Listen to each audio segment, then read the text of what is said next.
These ghost stories will send chills down your spine. Story 1. I think I might have accidentally been my own ghost 17 years ago.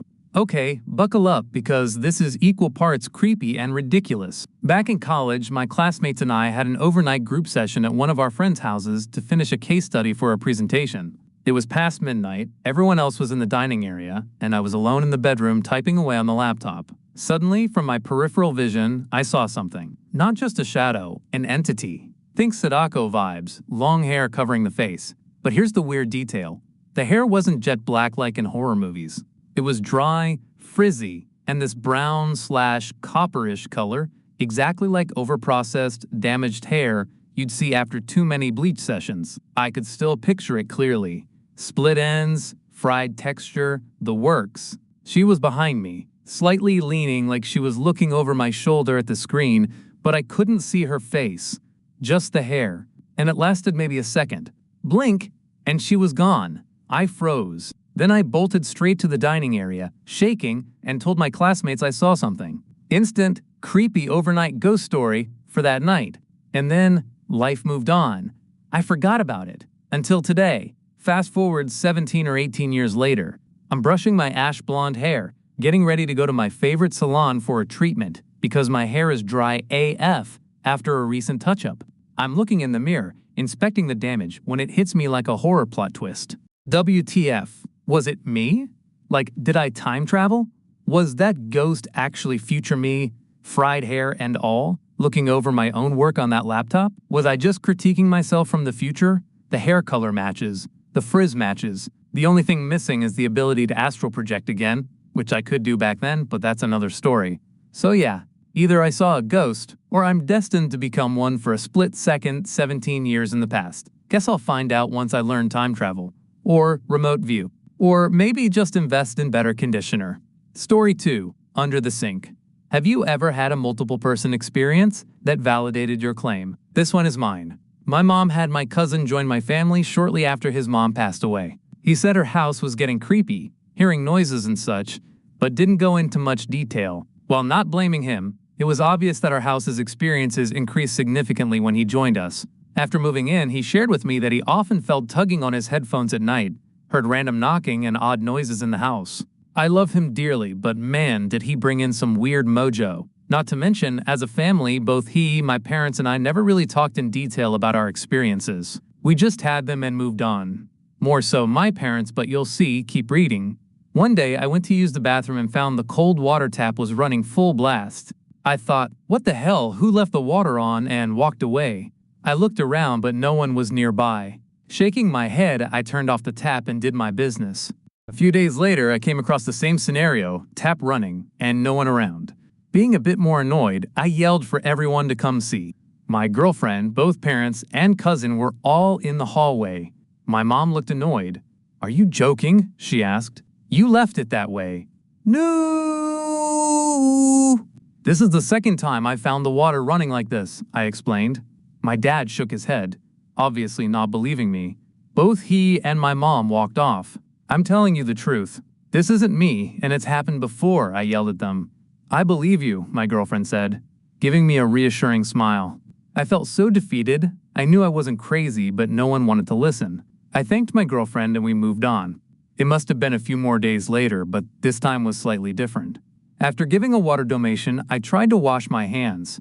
I spun the water knob and nothing happened. At first, I thought we were having a water problem, but I noticed the toilet was filling back up without any issue. I tried the knobs again. Nothing. "No way!" I yelled. "Hey guys, you need to see this!" I screamed at the top of my lungs. It was déjà vu. Everyone was in the hallway looking into the bathroom. I showed them what I had found, no running water. I expected everyone to be as shocked as I was, but I was met with skeptical eyes. "Why are you doing this?" my mom asked, her tone full of blame. "I didn't do anything. There's no water this time," I argued back. My dad pushed into the bathroom and ordered me to get out of the way. He got down on his knee and opened the cabinet doors under the sink. It was like a scene from a movie, just when the plot thickened. There was nothing but old, forgotten bathroom-related items. It was so full that my dad couldn't even get his hand more than an inch inside. I cackled with glee. See, you can't even see this shut-off valve." My dad's frown softened as he glanced back at my mom. Pull everything out, she barked at my father. My dad pulled out more than 24 bottles of shampoo before reaching the surprise in the back. On both knees now, he peered into the dark cabinet. All that remained were 2 large bottles blocking the shutoff valve, a thick pink bottle of bubble bath and Revlon conditioner. He went for the conditioner first. I watched as he pulled at the bottle, but to our surprise, it didn't budge. He looked back at us with a perplexed expression, reaching in with both hands. We watched as my dad heaved with all his strength. Crack! The bottle gave way, but with a chunk of the cabinet stuck to the bottom. It had leaked long ago, gluing itself to the floor. The bubble bath bottle needed even more force to be removed.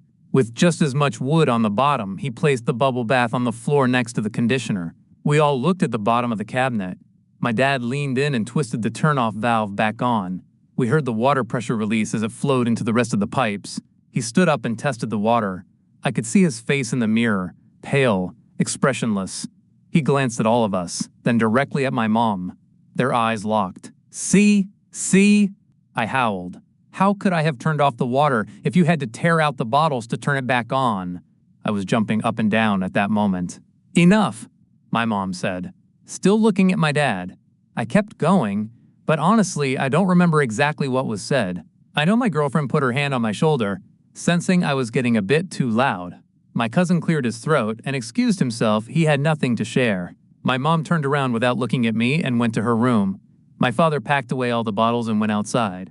What? No one's going to say anything? We're not going to talk about this? I pleaded into an empty room. I'm not crazy. You all saw it. My girlfriend pulled me away and led us back to my bedroom. I sat there, even more frustrated with my family. It felt like no one cared, even after they'd all seen it for themselves. Although frustrated, I felt validated and a bit relieved that I wasn't experiencing it alone. To this day, my parents have never acknowledged that moment ever happened. It used to upset me, but as I grew older and experienced more, I now understand that ignoring it is probably how they coped with it all. It seems surreal telling you this story, almost like it didn't happen. Thank you for reading and hopefully believing. Story 3. The Woman by the Tracks. I never believed in ghosts. Honestly, I used to roll my eyes at the idea. But something happened to me on the night of the 17th of February 2017, just before 11 p.m., that I still can't explain, and it's stuck with me ever since. I verified this thorough WhatsApp history of messaging someone. That night, I had dropped someone off in the area, and I was driving back near the Liesbeek River, on a road that runs close to the train tracks between Mowbray and Rondebosch. It was quiet, no one else around. Cape Town, South Africa. Then I saw her. At first I thought it was just a pedestrian, but as I got closer I realized something was very wrong. She was draped in what looked like a white cloth, almost like a duvet cover, with the clear outline of hair and a body, but no features at all, no face, no details, just a full human shape in white. She didn't glow or flicker, she was solid. So close I could have reached out and touched her through my window. That's when the atmosphere changed. The inside of my car went ice cold. The air felt heavy, unnatural. I knew in my gut she wasn't peaceful. As I approached, she never moved aside. She didn't react the way a normal person would if a car came up next to them. But I knew she was aware of me. She even slowed her pace slightly as I drew level with her, and turned partially toward me just enough to let me know she knew I was there. But she never looked at me fully, never altered her path. Then I realized with horror, I was actually driving down a cul-de-sac. My stomach dropped. I did a sharp U-turn to get out of there. But in the space of those few seconds, she was gone. Completely. No sign of her anywhere. Given how slowly she had been moving, there was absolutely no way she could have left the road that quickly. She had just vanished. I was so shaken that I didn't even want to go back to my empty flat. All my housemates were out. Instead, I drove around busy roads just to be near people, headlights, and movement. I ended up phoning a friend in Australia because I knew they'd be awake. I just needed to hear a familiar voice to calm down. I can't explain what I saw. I didn't believe in ghosts before that night. But after seeing her feeling that unnatural cold, being so close I could have touched her, and watching her disappear into thin air, I can't say that anymore. I am wondering if anyone has similar stories nearby, or a newspaper clipping or something to direct me on what it is. Can't believe was 8 years ago, but I feel like it is connected to something real. Story 4. I think I upset the man that died in this house. So I've lived in this house in the Appalachian Mountains since late winter 2021, and the previous owner had a stroke or heart attack. I can't remember exactly. The ambulance came and he went to the community hospital. Very small hospital. But the wife didn't care. She stayed here while her husband went to the hospital with his best friend whom is still alive and a cool old man. He later died after arriving at the hospital. Personally, I think his spirit died in this house and stayed here. He died on Valentine's Day 2016. We didn't but the place until 2021. Since living here, there's been things that have moved, but my husband nor I have moved them. We've both woken up to the hallway floors creaking in the middle of the night. We both have PTSD, and my husband would swear had someone walking in the house, go downstairs and check the cameras, and there was nothing, obviously. Small things like this would go on for a few years, and we would joke and say it's just Tommy messing with us. Fast forward to about 25 minutes ago. I was looking at houses across the state line in West Virginia. I started showing my husband one that I was interested in. Mind you, we have now intentions of moving right now. I just like looking at what's being listed for sale around this area. Anyways, I showed my husband and I said I really like how there's way more windows than this house. And the view is way better. All of a sudden my smoke detector starts going off. We both start looking around the house, checking every room, but the smoke detector stopped, and we're still checking to make sure there's nothing burning. I might sound crazy, but I think Tommy got mad. I was looking at other houses and he wanted me to stop looking. I don't know though. I just thought this was weird AF, and nothing like this has ever happened before. Story 5. The true identity of that eerie thing waving by the river? Rivers are terrifying. This is the story that made me realize that. After hearing about my friend's experience, I came to fear rivers, so I'm sharing it here. In late August 2008, I took about a week of paid vacation and went back to my family home in Maine for the first time in a while. One day, after finishing a simple job I had helped my uncle, my father's younger brother, with, the two of us headed home by car. It was evening, and although the wind blowing in through the fully opened windows was still heavy with heat, it carried with it the feeling of summer's end, and I remember being filled with a nostalgic mood. As we approached a riverside near my family home, my uncle suddenly said, "Want to stop by?" The riverbank was about a 10-minute drive from my parents' house, but the last time I'd been there was, I think, when I was around 13. Wanting to wash off the sweat and dust, and also out of nostalgia, I immediately agreed. The river had little water, and being a tributary, its clarity went without saying. It was the perfect spot for a short rest. When I was a child, I had once used a rock there as a marker to measure the river's water level for a school science project, and seeing that same rock still there filled me with deep emotion. After washing my face and hands in the water and nostalgically skipping stones, my uncle said, "Someone's coming." When I looked where my uncle indicated, I could faintly see a figure on the opposite shore waving a hand. The figure wasn't that far away, but it was shrouded in a mist-like haze and could only be seen as a shadow. However, I could tell that the figure waving was apparently riding a small boat coming toward us. The figures appeared to be a pair, and one of them was waving at us. Just the moment my uncle had noticed them, they had been waving directly at us, so I wondered if they might be acquaintances or had some sort of reason to approach. Who could they be? My uncle and I exchanged glances. My uncle didn't seem to recognize them either, but with a puzzled expression, he waved back. Even as they came close to emerging from the haze, they continued waving. As I watched their actions, still wondering who they were, I crouched down and waited for them to come closer. And finally, when they came close enough to be clearly visible, my uncle and I were horrified by their disturbingly eerie identity.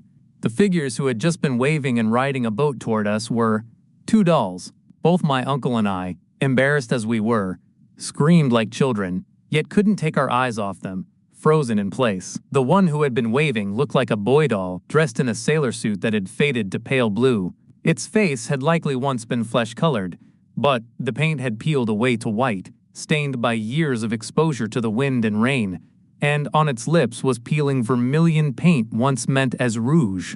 At its waist hung a saber. The other was a girl doll. Apart from her long hair and old red dress, she was almost identical to the boy doll, and it was clear at a glance that they were a pair. However, there was a large hollow where her left eye should have been, making it look as if the eye was missing. Holding something in her arms, but whether it was a ball or a small box, I could not be sure, and what I had thought was a small boat turned out to be a large, flat, rectangular tray. As I trembled, unable to look away from them, my uncle noticed something even more abnormal about these eerie dolls and said, "What the hell? They're moving against the flow of the river." the river was flowing up to our right. In other words, the dolls were coming toward us, against the flow of the river. Realizing this, in that instant we couldn't take it anymore, and rushed into the car and fled the riverside. When I cautiously checked the side mirror, the two dolls were slowly drifting away in the direction they should have originally been carried by the current. In the car, my uncle and I confirmed to each other that the dolls had indeed been waving, and we hurried back home. I still do not know what they really were. Could it have been that someone had set them afloat on the river for some kind of ritualistic reason? Even so, dolls waving their hands or moving upstream against the current is beyond understanding. Since then, those dolls have never even appeared in my dreams, but ever since that incident, I haven't been able to go near the river. That's why the memory of that day will never fade. Rivers are terrifying. Has anyone else ever experienced something eerie near a river? Story 6. How can I know if I'm actually in tune with spirits? All my life, I've always felt energies around me, on people, at certain places or events I go to, but I still am not totally sure if it is real or just my mind playing tricks on me. Reason I say playing tricks on me is because I will feel different emotions as a reaction to the energy and will avoid certain things, people, and places because of it. I have really vivid dreams that I feel like are premonitions, because in the past I would have certain ones that I remembered clearly, and something very similar would happen in real life. A lot of the dreams I've been having recently are scaring me, and I just want to figure them out. It feels like messages are being shown to me. But there was this one time I may have actually saw a spirit. An old friend from school committed suicide last year, and although I hadn't spoke to him in years, I felt deeply saddened by his death. I showed up to his funeral by myself, and there were fellow classmates, one in which I seen regularly. But seeing them there made me feel good that I came. As I am in the back, I have a full view of the stage. There, as the pastor was talking, there was a yellow aura hovering over him, walking back and forth across the stage. I was crying so much that I didn't know if it was just the strain of my eyes and the light fixture in room, but I vividly saw a yellow aura. It felt happy and joyous and relieved. I could sense a grateful and thankful energy off it. I thought it was him, to be honest. The whole time I just watched it move around. But YK, talking to people about these things makes me feel psycho, so I just want more proof that you can be in tune with spirits and just not have the full power to see them or talk to them. Does anyone else sense that there are spirits there with them? Is there a way I can find out if I am gifted? Or could this just be scientifically explained? Story 7. Mental Instability. The story begins like this. Date, 7/14. It was the day I suddenly felt this strong urge to watch psychological thrillers, horror, and slasher movies. I had no idea things would get so much worse after deciding to dive into this genre. I thought later. The first movie I watched was an Indonesian horror film called Pengabdi Setan, Satan's Slaves, which, ironically, was inspired by a real-life case. At first, I was completely fine while watching it, and even after finishing it, but I didn't realize what was waiting for me after watching more than 7 movies of the same type. The next day, I noticed something was off. I was unusually short-tempered with my brother. Maybe it was just because of a small argument we'd had earlier, but it felt different, like something deeper was bothering me. That night, after dinner, I decided to watch another movie from the same genre, Shutter Island. I remember sitting on the couch, relaxed yet excited, because I had seen so many great reviews. The movie started, and it hooked me right away. The suspense, the psychological twists, it felt so real that at some moments, I thought I was losing my own mind. By the time the movie ended, I found myself asking questions I never thought I would. Am I real? Is everything around me real? Then something even stranger happened. Suddenly, I woke up. I had apparently been asleep for 4 hours, and it was already around 4 to 5 p.m. I got out of bed confused, still replaying the movie in my head. The weird part was, I remembered the entire plot as if I had just finished watching it minutes ago. But how could that be if I had been asleep the whole time? I rushed to check my browser history, but there was nothing. Not even a link to the movie. That's when it hit me. I hadn't just dreamt about the movie. I had dreamt about watching the movie. A dream within a dream. Finally, I woke up again at 6:30 a.m. The whole experience felt so surreal that even now I'm still wondering, did I really watch the movie? Or was it all just a dream? Sorry for any mistakes in my English. It's my second language. But honestly, I feel so relieved after sharing this story. Thank you for reading. Story 8. They dug up a grave after 5 years and were shocked at what they saw. I heard this story from my old neighbors. It happened in the 1980s, before I was born. There was a man named David Kalapurakal who died and was buried in our church cemetery. In our place, they reused graves after 5 years. When they dug his grave after 5 years, everyone was shocked. His body was still the same as the day he was buried. People even said his hair and nails had grown. Some old people say David Kalapurakal was a landlord who treated his workers very badly. They believe he even killed some and buried them under his house. Many think that's why his body didn't decay. They say it was a curse. Priests came from the main church and did many rituals. Only after many more years did his body finally turn into a skeleton. Story 9. I might have been haunted through screen. Hey guys! Since spooky season is approaching, and I have so many stories and events that are quite spooky and creepy to say the least. So from Hort Stories to Big, I finally decided to upload and document all my experiences with the paranormal. And I'll be uploading more stories soon too. May that be my ghost story or a friend's. I will be writing about it. And so before we get into the story, I'd like to say that I'm quite open to the paranormal, and I've had experiences since I was a kid. No matter seeing or feeling, I am open to it all. Now, I watch a lot of ghost hunting videos and haunted shorts/TikToks, but these never affected me in a way that this particular one time did. If you're around the paranormal side of YouTube or the internet, surely you know Sam and Colby. They're quite famous ghost hunters on the internet, and I always watch their videos, never missing a single one of their uploads. And while I'm consuming my daily spooky entertainment while watching their videos, there are 2 times I have been haunted through screen. You know when you are always watching the spooky videos and the comment section is filled with, "I do not claim any negative energy from this video." Yeah, exactly that. Think I unintentionally claimed all the negativity that those parts of the videos hold, if that made any sense. So here goes. Haunted Incident 1. Sam and Colby, along with their other 2 friends, once investigated the Sally house, where apparently a demon pretends to play the role of this innocent child, and a lot of stuff demonically paranormal has happened. So as they're investigating, this specific part in the video where their friend Seth is in the bathroom, and I don't exactly remember when in between these 2 parts in the video I was haunted through screen, but yeah. In the other part, there was like an 8-ball that rolled off the stairs from in front of them in the room, or not, but yeah. Suddenly I had chills all over my body during these times watching the video. My eyes burned, so did the inside of my mouth intensely, as if I have a very high fever. Start to shake in Therese, big pressure on my chest, pinning me down in my bed. And it's painful and heavy, whatever I was going through. This all happens like no less than 3 minutes till I'm back to normal, but with a nosebleed and feeling lightheaded. Like, this is unexplainable. Like, nothing like this should happen while I watch a video where there is nothing big demonic things happening or being said. Nothing should get to me through screen like that. But I guess Sally the demon was trying to making me feel being on the investigation on spot, and it worked. But also, this is the day where Sam provoked Sally or any other evil entity, perhaps by sitting on a pentagram receiving an attachment. So yeah, I guess maybe something was trying to get me like that too, but who knows. Haunted Incident 2. While watching their second investigation video of the Conjuring house, where only they 2, Sam and Colby, were alone in that house after the first time they investigated it. Sam and Colby did a separate investigation on 2 of the hotspots of the Conjuring house location. Colby was in the basement and Sam was in the woods. They both had spirit boxes to connect and talk with the spirits there.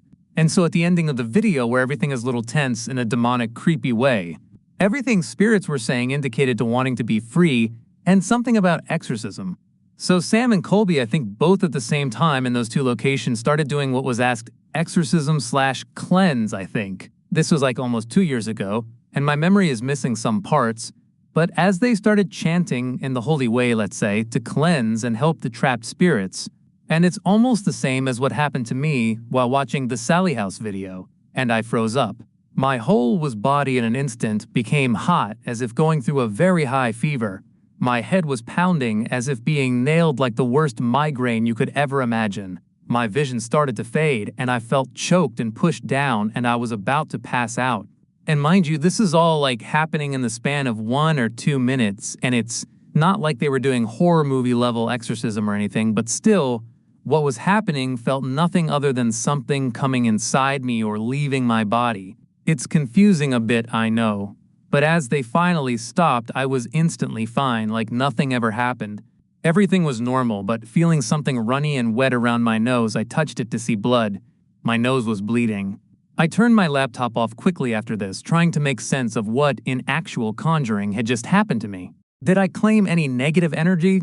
Was it me getting an exorcism, or was something actually trying to get inside me or attach itself to me? Never in my life was I actually haunted through screen before these, and I never even thought it to be possible. I am quite open to the paranormal seeing and feeling, but after I moved out of the haunted house I grew up in, which initially sort of cursed me into being open to the paranormal, I never experienced anything at all, seeing nor feeling, for the past 3 years before this haunted through screen got me. I highly recommend you check these investigations out on Sam and Colby's YT channel, The Sally House, and the Alone in the Conjuring House videos to see what I tried to visualize here. So yeah, and after these incidents, I always take protection of precautions and nothing like these ever happened again. And I also do a little prayer before I watch anything in the paranormal category because hey, haunted through screen is possible and it's better to be safe than be haunted. So guys, please be safe just in case out, no matter what spooky video you are watching, because haunted through screen is possible, but not impossible. Story 10. I swear schools are haunted. My experiences. I'm thoroughly convinced school/college campuses are haunted, and I'm truly fascinated by what spirits are lurking in the hallways. Why? Why is their soul entrapped in an educational building? Who were they that they decided to attach themselves to this institution? Here are 2 incidents that happened to me at the same location. I keep thinking about them, so I thought I'd share. I'm from a small town, the kind where everyone knows everyone's cousin. We don't have a lot dark history in our town, but that doesn't stop the eerie experiences that can occur. Back in 2009 of my senior year of high school, the school was holding an assembly in the morning for the graduating class. Me and my friend just happened to be in a junior class study hall when the assembly was taking place. Her and I asked the teacher if we could just leave early and head to the auditorium. The teacher agreed, and my friend and I went to the main office, asked if we could sit in the auditorium, and wait for the rest of our class. The secretary at the front desk gave us permission and told us to just be quiet.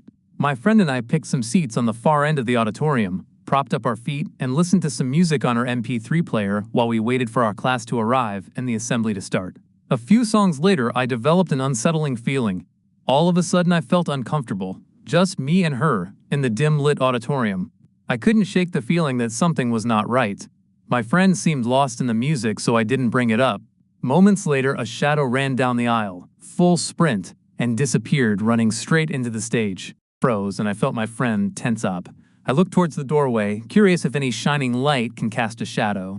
However, this was no ordinary shadow. It was not up against the wall or cast at an angle.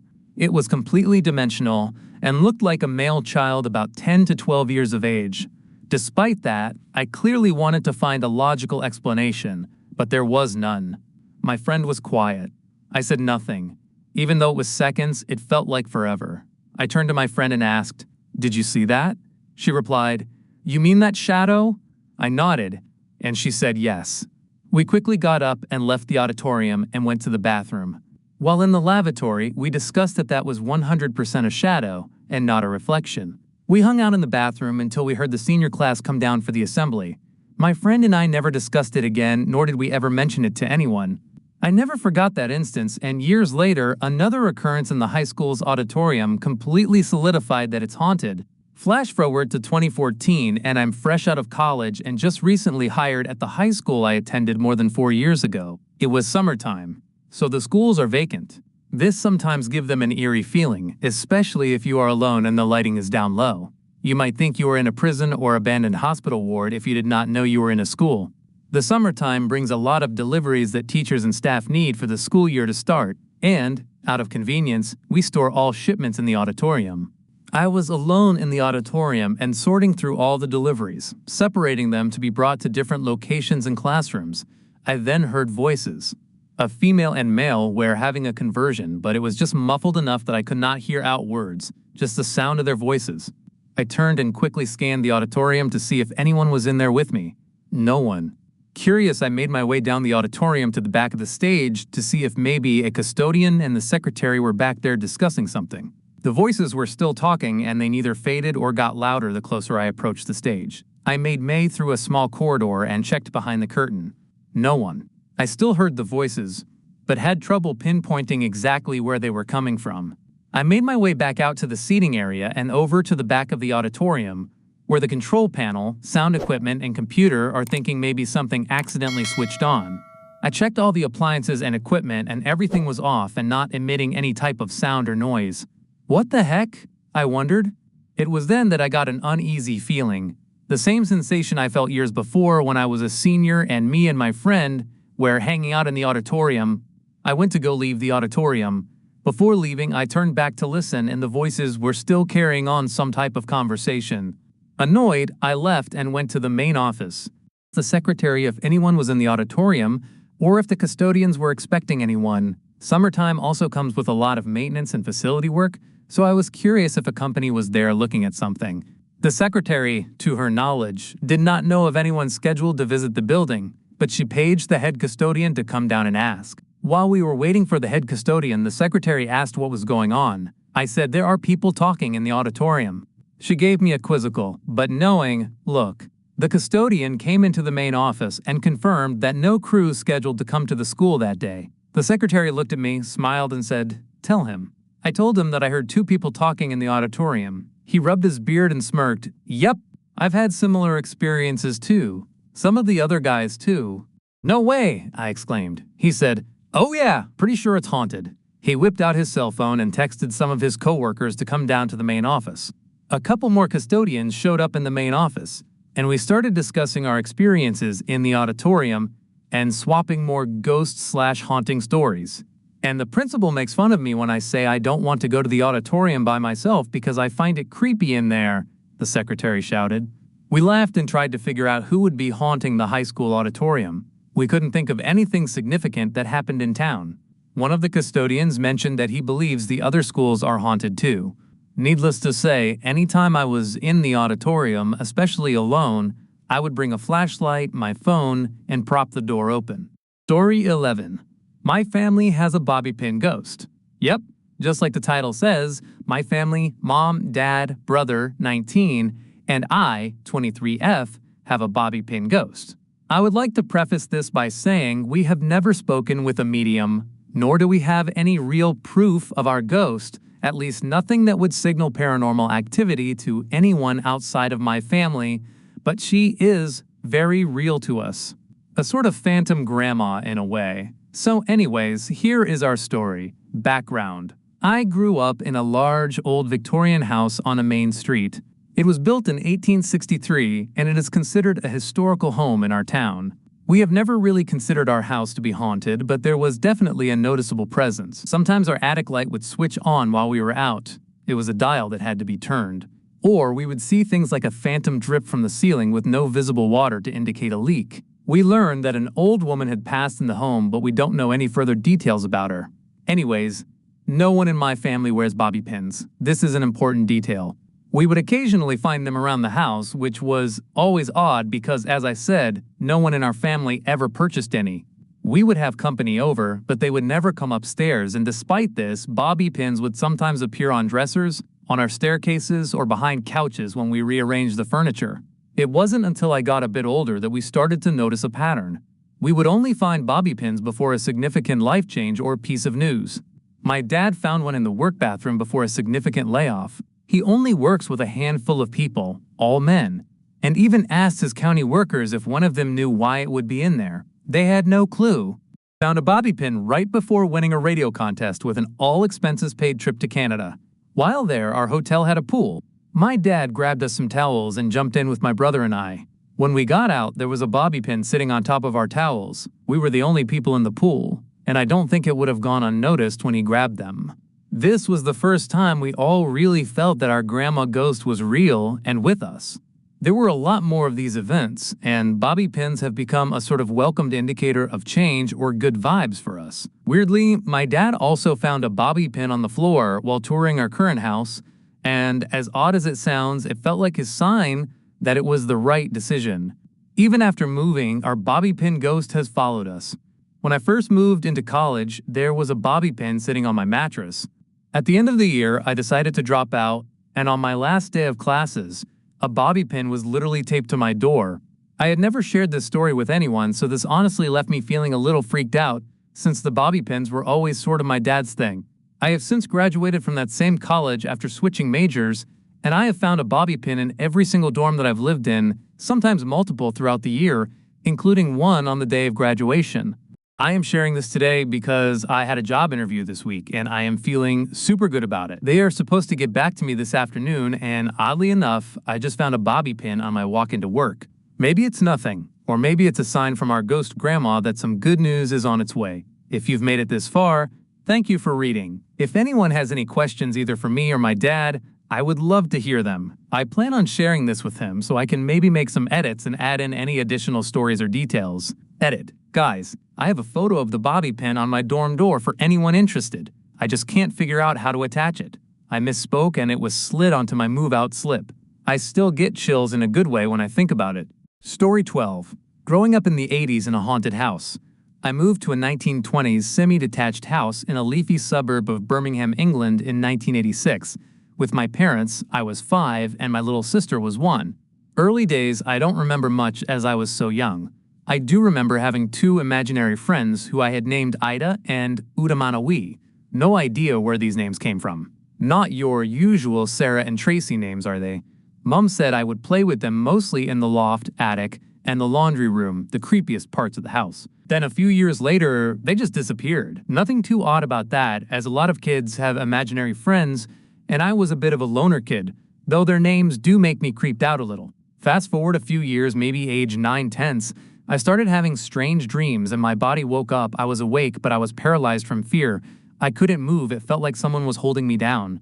Very odd, this happened for a couple of years. Then came the TV and old record player in the lounge, and the tall lamp they would all randomly turn on and off, not all at once, but subtly all, when it was just me in the room. No one ever believed me I was accused of having an overactive imagination. Then came the shadows and a creepy feeling in one corner of the lounge. It later transpired the previous owner committed suicide in the lounge, a fact I didn't know at the time, being a child. Moving to age 11 or 12, this is when things really started to happen, especially in my bedroom, the smallest of the bedroom at the back of the house facing a long leafy garden, a cherry tree in the middle surrounded by plants, and an air raid shelter at the bottom of the garden. My bedroom was the creepiest. Mom later admitted this after we moved out. I would frequently place items in their usual place before I went to bed, e.g. hairbrush on my dressing table, TV remote on bedside table, etc., and in the morning they were in different places. I heard rustling in one corner of the bedroom all the time. I'd check and nothing was ever there. I always had an uneasy feeling. I wasn't alone. As I got older, things got worse. The bedroom door would slowly close on its own in the night. I never shut it, as felt nervous, and it was a door you had to pull hard on carpet to move. Then came the duvet being slowly pulled off in the night. It happened so often I thought I was going mad, but I pinched myself one night and rested my hand sideways atop of duvet cover on my chest and felt it being pulled. It was not my imagination, we had no pets, and it wasn't my sister messing about, she wasn't that type. The TV would also turn on and off randomly despite me not touching the remote. My desk lid was one of those you had to pull down, would fall down for no reason despite being held in place as it was stiff to move. A lot more happened than this too. One night during a storm, I was in my teens, so this was mid-1990s. It was about 1 a.m. I was awoken by a massive bang like books falling off a bookshelf. It woke my parents, who thought the noise was from my sister's room, so they checked nothing. They went back to bed. Then the loft hatch flew open. It was one you had to push up with a stick to open and release the hatch. Again, my parents were up, they checked the house, and nothing, but it was a stormy night, so they put it down to that. But the third thing that happened, by this time I am awake and freaked out. The smoke alarm downstairs randomly started going off. No smoke, no fire, just odd. The next day we found out my great-aunt had died. I wonder if she was saying goodbye. There could have been nicer ways, lol. I moved away to university at 18, and my parents went through the stage of sleeping in separate rooms, so Mom slept in my room. For years, I'd been told it was all my imagination, besides the storm night. But years later, she told me she had an uneasy feeling in my bedroom and didn't like to sleep with the bedroom door shut, just like me. She said it creeped her out. There's a lot I have missed out, but that's it in a nutshell. In the mid-2000s, my parents sold the house, and the day before they moved out, Mum was tidying the front garden when an old lady walked past. She stopped and spoke to my mom. She told her in the 1920s the area behind the house had been fields, and she had a friend who lived in her house, presumably one of the first occupants. They were small children, and her friend picked some berries in the fields behind the house. She ate the berries and went home to play in her bedroom, the small room at the back of the house. The girl died in her sleep as the berries were poisonous and she lost her best friend. Mum was speechless as she now believed everything I had told her all these years. I wasn't told this until a few years later. I still drive past the house from time to time. I have a weird connection with it. I will never forget the events that took place there and am convinced that little girl was haunting me and the house was haunted. Thanks for reading. Story 13. Weird sleep paralysis episode with loud yelling voice. Has anyone experienced this? So I'm used to experiencing sleep paralysis every now and then, though it's not as frequent anymore. Usually I just wake up, realize I can't move, wait it out, and it passes. But a few nights ago, around 3:30 a.m., something really strange happened. I woke up and immediately realized I was in sleep paralysis again. At first I thought, okay, this will be over soon. But this time was completely different. I suddenly started hearing a voice. At first it was faint, but then it got louder and louder, like someone was literally yelling right in my ears. I couldn't make out the words at all, it just sounded like aggressive shouting. The moment my body finally moved again, the sound stopped instantly. I've never had the auditory part of sleep paralysis be this intense before. Has anyone else experienced something like this? Was it just my brain messing with me? Or something else? Story 14. Wanna come with me to heaven? An invitation from my dead grandpa. I'm going to share an experience a friend of mine told me. She says she once was able to talk with a ghost. It's easier to tell the story in her own voice than to explain all the back and forth in the dialogue, so I'll write it as if she's speaking. Let's call her Sarah. This happened when she was still very young. I think I was about 5 years old. I was at home, playing pretend by myself with my play kitchen set. Before I knew it, my grandpa was sitting diagonally in front of me. I asked, "Huh? Grandpa, when did you get here?" He said, "Oh, just a little while ago." But my grandpa had lost his ability to speak due to illness before I was born, so even as a kid, I thought that was strange. Still, I didn't think much of it. Then he said, "I'm dead, you know." Since I was a child and didn't really understand what death meant, I only replied, "Oh, okay." Then, all of a sudden he asked, "Sarah, do you want to come with me?" I said something like, "I'm busy playing house," and turned him down. "Grandpa, you can play over there too. It's fun." Me, "Where are we going?" Grandpa, "Well, I don't know." Me? I started to feel uneasy, so I said, "But it's dark outside. I'm gonna go ask Mom," and started heading toward her. But he grabbed my hand tightly and said, "I came here without telling your mom, so she wouldn't know. If she finds out I'm here, she'll be really surprised." He was trying to keep me from going to her. For exactly what we talked about after that, but we chatted about various things, and in the end, I decided not to go with him. He said, "I see, Sarah's not coming, huh?" with a disappointed look on his face. Then he said, "All right then, I guess I'll be going," and slowly walked toward the front door. I saw him off at the door and went back to the living room. Right after that, the phone rang. My mom picked it up and said things like, "What? Really? Oh no. Okay, I understand." Then she hung up. She turned toward me, tears in her eyes, and said, "Grandpa, he's dead." We all went to the hospital to see him. No one said a word. Then my dad came over, gave a faint, complicated smile, and lightly tapped Grandpa's cheek with his fingertip. I think he did it because Grandpa's face looked like he was just sleeping, and he couldn't believe he was really dead. But I knew Grandpa was dead, so I said, "Dad, stop it. Grandpa's dead, you know?" The following year, on the anniversary of my grandpa's death, we visited his grave and then went to my father's family home. And there he was. "Hey, Sarah, how have you been?" he said. I replied, "I'm good. But Grandpa, aren't you supposed to be at your grave?"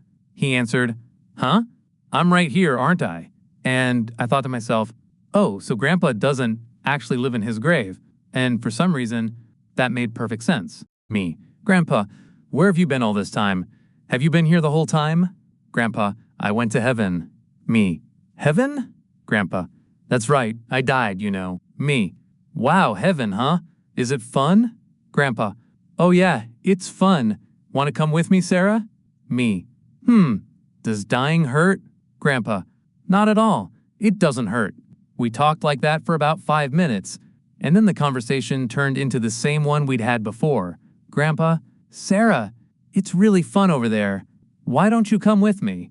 Me, but if I die, Mom will cry. Grandpa, yeah, you're right about that. At that point, my mom spoke up. Mom, Sarah, who are you talking to? Me, Grandpa, I answered honestly without trying to hide it. Mom, Grandpa, but Grandpa's dead. Me, no, he's right here. Mom, where? Me, next to me. Mom, next to who? Me, next to me. Grandma, who had been listening, asked, Sarah, what's Grandpa saying? I answered, he said that because he died, he went to heaven, and now he's asking if I want to come with him. Then I asked, Mom, can I go to heaven? When my mom, dad, and grandma understood what I meant, all of their faces went pale.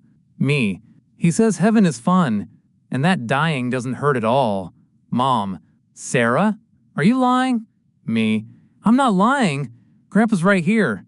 Mom, then where is he? Me, right next to me, see? Grandpa? Grandpa, yeah. Apparently everyone could hear that, yeah, he said, and my dad started panicking, while my mom seemed completely lost on what to do. Then Grandpa said, Sarah, I'm going now, so I saw him off to the front door again. Me, bye, Grandpa.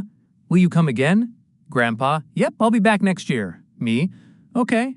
Grandpa, and when I do, you'll come with me. See you then. As soon as he finished saying that, he just disappeared. When I went back to the living room, my grandma was crying and yelling, Fool, trying to take his own granddaughter, what a damn fool. After that, on the next anniversary of my grandpa's death, Mom and I stayed home instead of going to the cemetery. It seems I was pretty much forbidden from going to my father's family home on death anniversaries or for grave visits after that. That's how it was. When I was little, I often talked with ghosts. That was the strange and slightly scary story she shared with me. Story 15.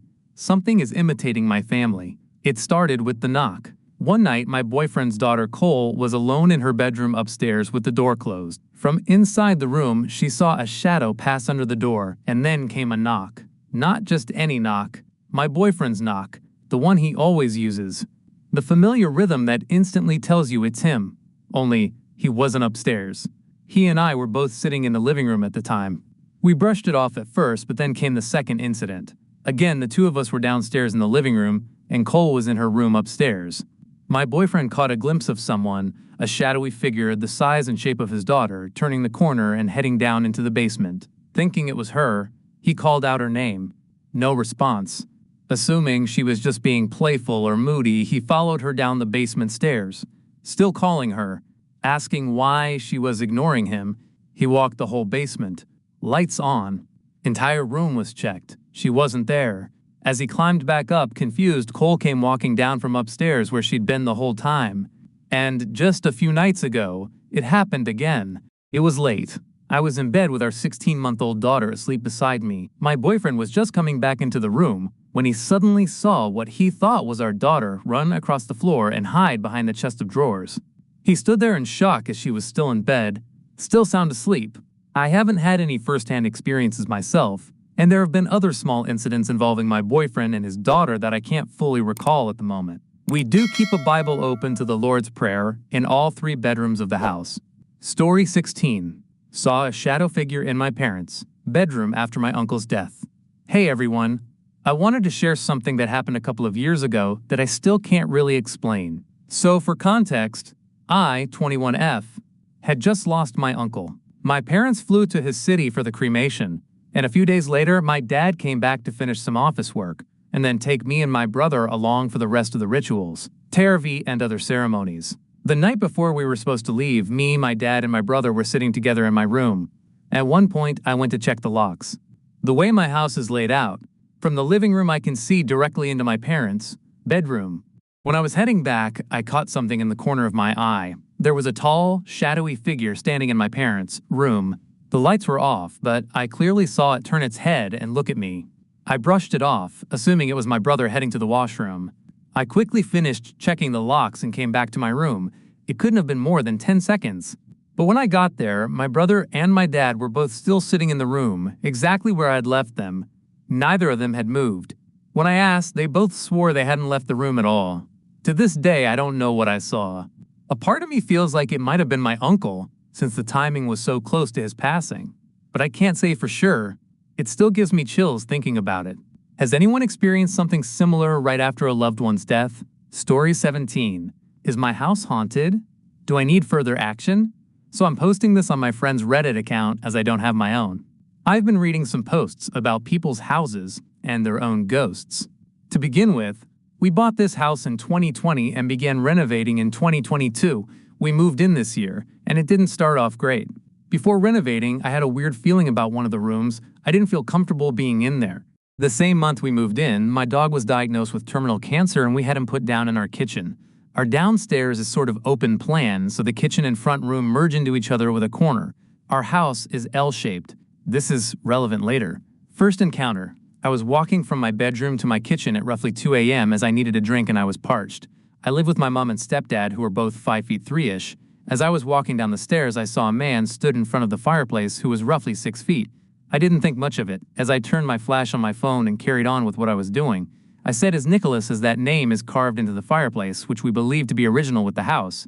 However, that is unknown, as the furthest we have tracked the house to is 1601, but it was already built then. Second encounter. This might sound silly, but I did a seance with my uncle, who is a white witch, to try and contact my grandma, as I thought it would be nice. During the seance, I felt like I had to look over to the front room, which you can't see as a corner is covering it. My uncle pointed in the direction and asked if it felt weird, which is when I saw someone peeking around the corner at around knee height. I couldn't see, and identifying marks as it was just a shadow, but it looked like someone was crouched at the corner, which would be the original corner of the house in a room. Later I spoke to my uncle as he seemed freaked out and asked him if he saw anything. He then proceeded to tell me that he saw the floor go foggy and slowly creep towards us. We decided it was time to sleep, and we both went upstairs. But I went to the spare bedroom where my uncle was staying and was just talking to him about anything to take his mind off what we saw downstairs, when he heard feet shuffling downstairs and I heard a high-pitched whistle. We then closed his bedroom door with the hallway light on, and I heard someone walking in the hallway and a shadow stop in front of his door. Third encounter. I was conversing with my mom as she was on holiday when I did the seance, and I was talking about what I saw in the front room. It was just me and her downstairs, and I was looking at where I saw it when she admitted she saw someone stood there a few weeks back when she came down for a drink, and I saw it again, peering around the corner. Counter. It was the same night as when I was talking to my mother, but it was later at night and I was in my room and she was in hers.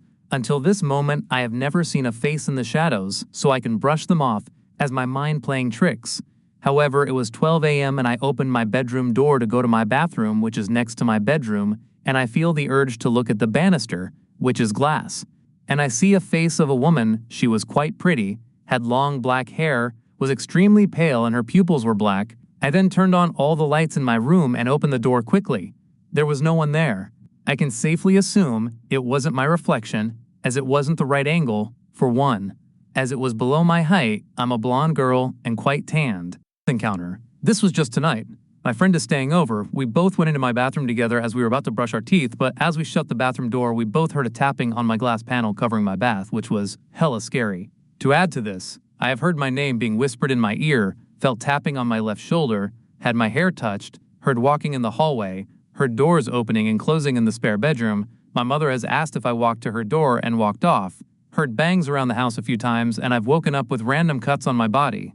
Also, I stayed up past everyone in my house in the front room, a room I never feel comfortable in, and went to bed around 2 a.m. The next morning, my mom asked if I drew a pentagram in the carpet as a joke. I did not do such thing, and that's quite terrifying. I can't lie. If anyone has advice on what I should do, or if I just need to move out and burn the house down, please let me know. I've only lived here for less than a year, and if this is how it starts out, IDRK if I can live here for the rest of my life, or even another year. Edit. Reading this over, I feel like I sound insane, LOL. Story 18. What could it be? Am I losing my mind? I have to start by saying that my house is quite old and has a lot of history. However, it is in excellent condition, and there have never been any problems with this house. Getting to the point. For a long time now, I have started hearing footsteps in the middle of the night, usually between 1 and 3 a.m. I can distinguish the sounds of family members, footsteps, but these were unfamiliar and seemed unsettling to me. At first, I thought it was just the house, as it is quite old. However, I began to hear them more and more often and closer to me. I feel anxious when I hear them. In addition, doors are opening by themselves more and more often. My house has old doors, but they're very strong and durable, so if you close them, there's no way they'll reopen on their own. However, sometimes I close the bedroom door, come back from the bathroom, and it's open. This usually happens between 1 and 3 a.m. too. You might think that a draft might have opened them, or that they weren't closed properly and just opened.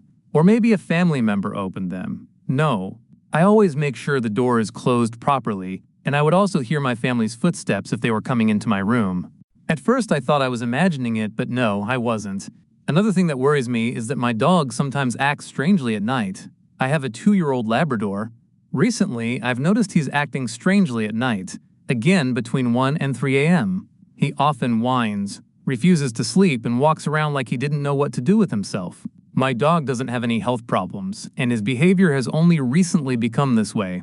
He's never had any problems before. I'm starting to fear I'm losing my mind. Every night I feel more and more anxious. I don't know what's going on in my house, but I'm convinced it's not my imagination. I don't know if it's important, but my grandpa died 3 years ago and it was his house. But nothing like this had happened before. Should I tell someone, or should I do nothing? What could it be? If these ghost stories gave you chills, subscribe for more haunting tales.